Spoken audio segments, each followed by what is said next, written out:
nhập cài lính đấy bao rồi ập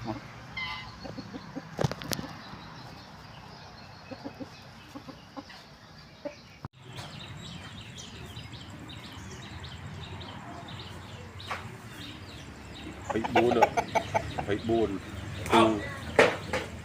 từ ba phải bời vậy bởi vì trâm đang coi trên trung tâm đó dừng em muốn nó đắp đấy mà đại thoáng tim đại thoáng tim tàn mấy tao đắp không đắp đấy con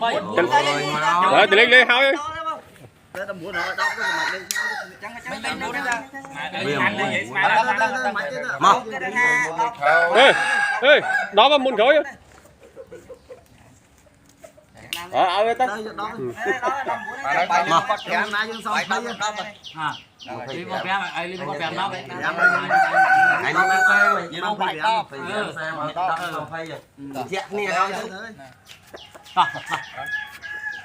muối phí cảm ơn đi